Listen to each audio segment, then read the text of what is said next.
마태복음 18장 21절에서 마지막 35절까지 말씀 한 절씩 교독합니다. 그때 베드로가 나와 이르되 주여 형제가 내게 죄를 범하면 몇 번이나 용서하여 주리이까? 7번까지 하리오리까?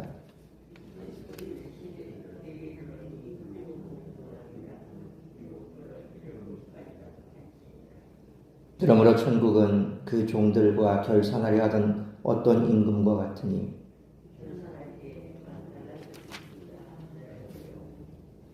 갚을 것이 없는지라 주인이 명하여 그 몸과 아내와 자식들과 모든 소유를 다 팔아 갚게 하라 하니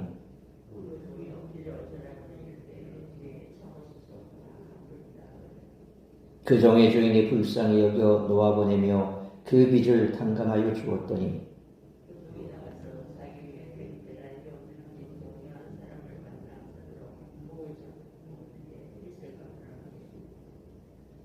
그 동료가 엎드려 간구하여 이르되 나에게 참아주소서 갚으리이다 하되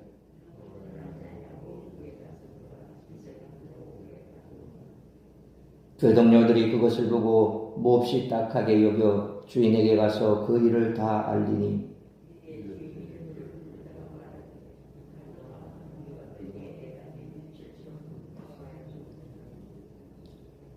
내가 너를 불쌍히 여김과 같이 너도 내 동료를 불쌍히 여김이 마땅하지 아니하냐 하고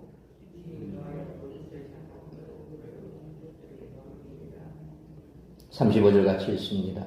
너희가 각각 마음으로부터 형제를 용서하지 아니하면 나의 하늘아버지께서도 너희에게 이와 같이 하시리라. 아멘.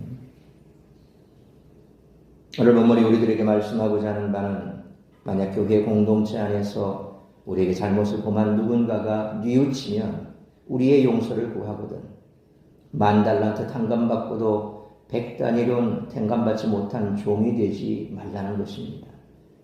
우리가 죄를 뉘우친다면 하나님은 10,000달란트도 불쌍히 여겨 탕감해 주는 임금과 같이 우리의 죄를 용서해 주시는 분이라는 말씀입니다. 그리고 우리가 하나님으로부터 엄청난 빚을 진정으로 탕감받았기 때문에 우리도 하나님을 닮아 다른 이들의 빚을 탕감해 줄 수 있어야 한다고 말합니다. 그러지 않는다면 우리는 빚을 탕감받은 사실을 인정하지 않는 것이며 우리의 빚을 탕감해 준 하나님의 자비를 맛보지 못한 것입니다.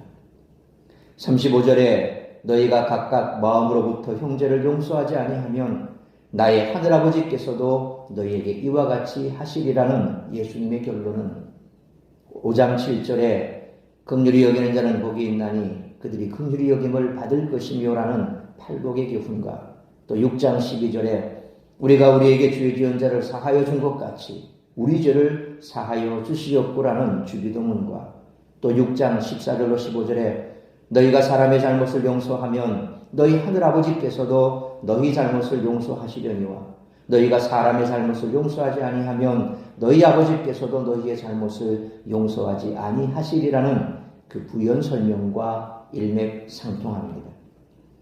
진정한 천국 공동체의 구성원들이라면 그들이 하나님께 긍휼과 은혜를 받았다는 흔적이 그들의 성품과 삶 속에서 구체적으로 발견되어야 한다는 것입니다. 앞에서 예수님은 두세 사람이 예수님의 이름으로 모이면 그들 중에 예수님이 함께 계시고 그들이 땅에서 매면 하늘에서도 매이고 땅에서 풀면 하늘에서도 풀리는 권세를 가졌음을 말씀하셨습니다. 이처럼 교회에게 주어진 권세는 놀랍습니다. 하지만 예수님은 교회가 이런 권세를 남용하지 말아야 한다는 사실을 가르쳐주고 계십니다. 따라서는 본문의 말씀을 통해서 우리들이 깨달아야 할 것은 첫째로 21절로 22절 말씀처럼 하나님처럼 끝없이 사랑하고 용서해야 한다는 것입니다. 베드로가 매우 중요한 문제를 제기합니다. 21절 말씀처럼 몇 번까지 용서해 주어야 하느냐의 문제입니다. 예수님은 앞달락인 15절로 17절에서 교회 가운데 죄를 범한 자가 있으면 반복해서 권면해 회개하게 하라 말씀하셨습니다. 따라서 어떤 사람이 교회의 권면에 따라 죄를 회개하면 그를 다시 형제로 받아들여야 합니다. 그런데 베드로는 그런 일이 계속 반복되면 안 된다고 생각했던 모양입니다. 그래서 베드로는 나름 관대하게 생각해서 7번 용서하면 되느냐라고 질문한 것입니다.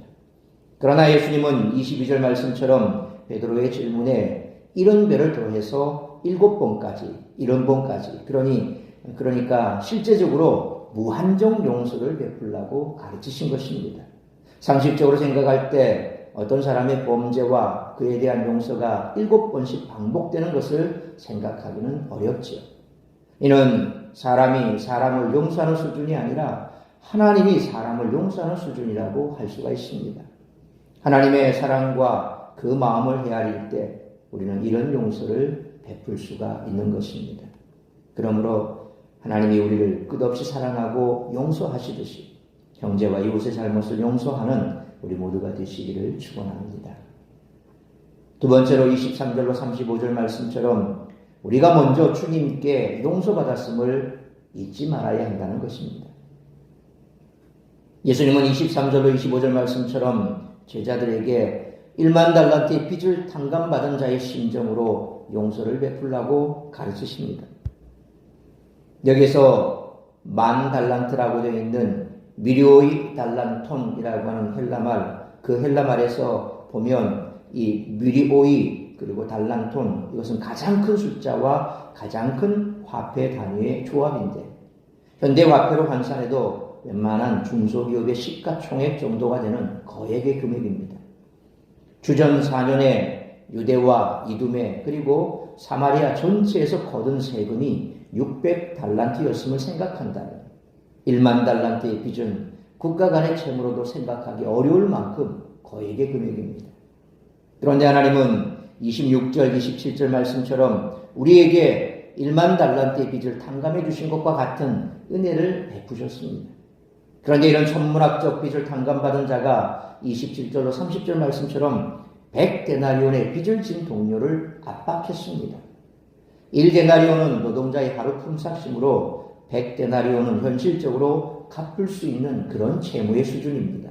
그런데 이 사람은 100데나리온의 60만 배에 해당하는 많은 빚을 탕감받았음에도 불구하고 자기에게 100데나리온 빚진 동료를 폭행하며 옥에 가두었습니다.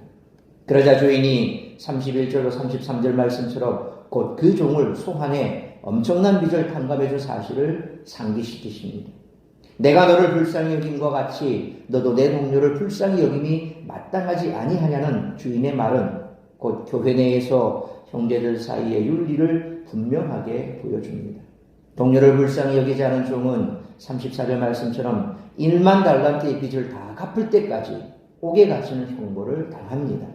1만 달란트를 갚는다는 것은 불가능하기에 이는 영원한 심판을 의미합니다. 예수님은 제자들에게 35절 말씀처럼 마음으로부터 그 형제를 용서하지 않으면 하나님도 그와 같이 하시리라고 경고하시는데 이는 형제를 사랑하고 용서하는 것이 구원 문제와도 직결될 정도로 중요함을 알려줍니다. 그러므로 우리가 주님께 용서와 구원을 받았으므로 다른 사람을 용서하고 구원함으로 확증하는 우리 모두가 되시기를 축원합니다. 사랑하는 성도 여러분, 교회는 거룩함을 유지하기 위해 죄에 대해 단호한 태도를 지녀야 합니다. 그러나 정죄하는 것은 피해야 합니다. 우리는 다른 사람을 정죄할 자격이 없음을 인정하고 하나님이 우리를 용서하심과 같이 형제를 용서해야 합니다. 교회가 이런 공동체가 될 때 천국을 세상에 선포하는 공동체임을 분명히 드러낼 수 있습니다. 그러므로 예수님을 따라 사랑하고 용서함으로써 세상을 변화시키고 치유하는 우리 사랑샘 교회와 성도님들 될 수 있기를 주님의 이름으로 축원합니다. 기도하겠습니다. 거룩하신 아버지 하나님, 은혜와 사랑을 감사합니다.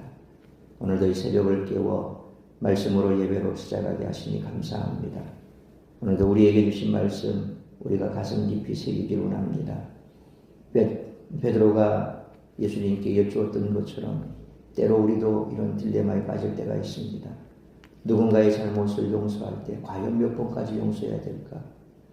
우리가 그 용서한 것을 늘 마음에 담아두며 내가 너를 이렇게 용서했는데 라는 생각을 갖기 시작하면 결국 그것은 용서한 것이 아닌 것이 됩니다.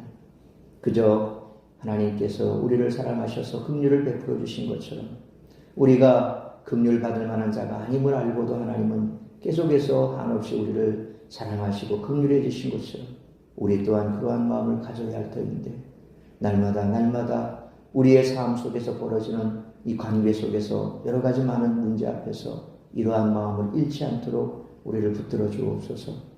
우리가 성령 충만하지 못한다면 결코 우리는 누군가를 용서할 수도 없고 우리가 누군가를 용서하지 못한다면 하나님 앞에 우리는 용서받을 자격도 없는 자가 되는 것입니다.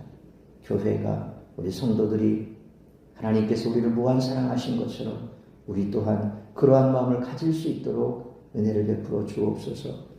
뿐만 아니라 우리의 삶 속에서 하나님께서 이처럼 1만 달란트 빚진 자와 같다는 사실을 잊지 않기를 바라고 있고 우리 또한 그것을 잊지 않고 살아갈 수 있도록 도와주옵소서.